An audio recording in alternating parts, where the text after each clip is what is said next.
Assalamualaikum warahmatullahi wabarakatuh. Perkenalkan, nama saya Syafira dengan NIM 241104040012.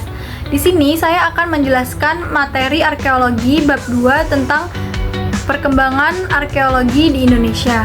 Pada awalnya, arkeologi Indonesia lahir melalui sarjana filologi Belanda yang lebih mengacu kepada kajian sejarah. Sehingga di awal kemunculan kajian arkeologi Indonesia itu lebih mengacu kepada kajian sejarah.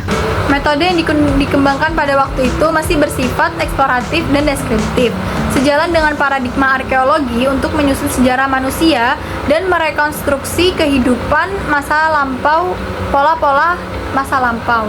Lembaga pemerintah yang bergerak dalam bidang arkeologi pada masa kolonial yaitu adalah Oude-Kundig-Dienst atau ODI yang didirikan pada tahun 1913 yang banyak membuat survei dan pemugaran atas bangunan-bangunan purbakala terutama candi. Sejak hadirnya ODI sebagai lembaga ilmiah arkeologi, banyak hal yang dicapai yang dianggap sebagai tonggak dalam perkembangan arkeologi di Indonesia. Sejak awal diterapkan, kegiatan arkeologi dipusatkan pada 3 aspek, yaitu pencarian data, penelitian, perlindungan terhadap artefak yang dilakukan oleh perorangan dari berbagai macam profesi maupun badan swasta dan pemerintah.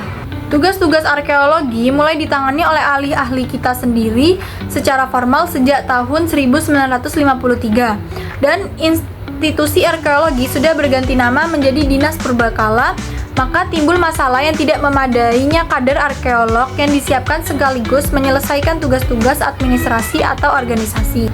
Kegiatan arkeologi dipisahkan menjadi 2, yaitu pertama pada dasarnya bersifat administratif dan yang kedua bersifat ilmiah.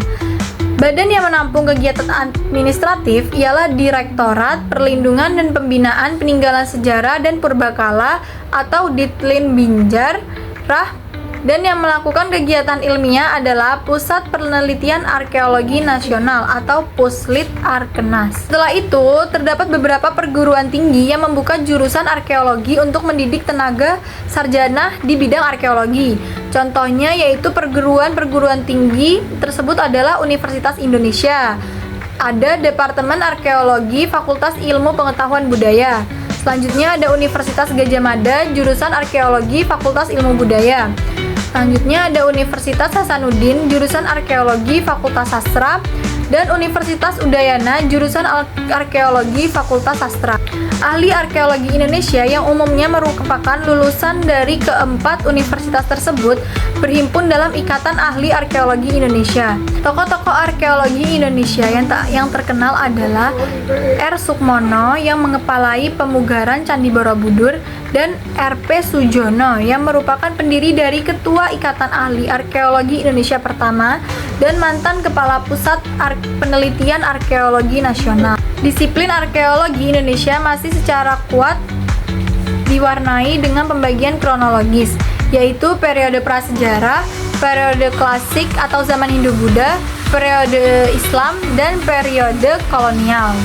Oleh karena itu, dalam arkeologi Indonesia dikenal spesialisasi menurut periode, yaitu arkeologi prasejarah, arkeologi klasik, arkeologi Islam, serta arkeologi kolonial. Satu keistimewaan dari arkeologi Indonesia adalah masuknya disiplin epigrafi yang menekuni pembacaan prasasti kuno.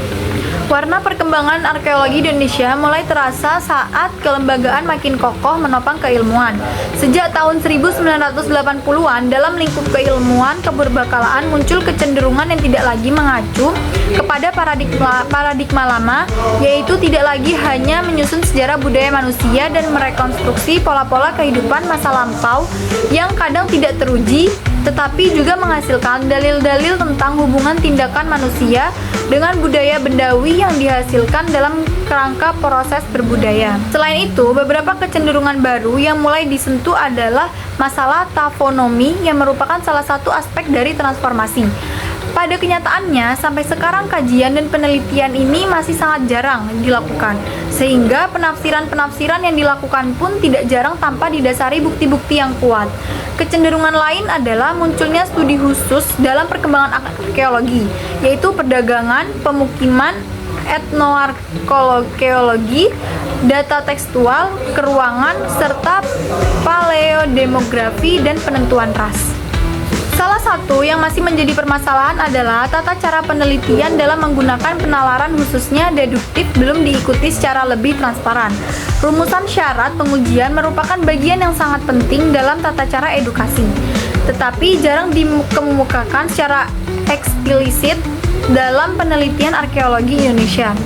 Hal ini dapat mengakibatkan penelitian cenderung tidak terarah dan bersifat subjektif. Secara umum, perkembangan penelitian arkeologi Indonesia yang mulai menggembirakan dengan telah diterapkannya teori-teori tentang budaya dan teori-teori lain yang terikat dengan arkeologi serta pendekatan yang diperlukan dalam penelitian arkeologi. Pendekatan tersebut meliputi kuantitatif yang berlandaskan pada generalisasi serta pendekatan kualitatif yang berlandaskan patrikularitas. Namun dengan demikian, dalam prosedur pembuktiannya masih sangat jarang perakiraan atau syarat pengujian hipotesis yang dirumuskan. Selain itu, kurang adanya gagasan perantara yang bisa menghubungkan teori dan data empiris. Apalagi bentuk data arkeologi yang dibutuhkan untuk pembuktian hampir tidak pernah disinggung. Akibatnya, penelitian yang sebetulnya bersifat eksplanatif kenyataannya juga tidak memberikan pemecahan masalah. Sekian penjelasan dari saya, kurang lebihnya mohon maaf. Wassalamualaikum warahmatullahi wabarakatuh.